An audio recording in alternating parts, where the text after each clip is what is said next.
الانديه تبقى حاجه مميزه جدا، يبقى موسم استثنائي. يا ريت الكره المصريه يعود بالدوري المصري زي ما كان قبل كده، نلاقي في موعد محدد عشان الانديه يبقى عندها راحه تقدر تستعد للموسم اللي جاي. هو موسم استثنائي لازم نرضى بيه بكل يعني ايجابياته وسلبياته. انا اتمنى ان شاء الله التوفيق لكل الانديه المشاركه في الدوري المصري. عايز اقول كلمه تفتكروا كلامي، الدوري يبقى صعب جدا جدا جدا على كل الفرق اللي مش من الاول هيستعد من الاول يركز كويس جدا. اعتقد انه هيبقى هيقابل مشاكل كبيره جدا في الدور الاول والدور الثاني. المصري مقتنع السنه ده كابتن؟ اكيد مع مجلس اداره رئيس الاستاذ جمال ابو علي والكابتن علي ماهر المدير الفني الكبير.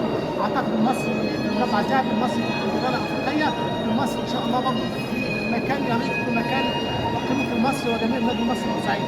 كلمه للجمهور المصري. الجمهور ده جمهور عظيم، جمهور بيحب كرة القدم زي يعني أعز حاجة عنده، أعز حاجة عنده.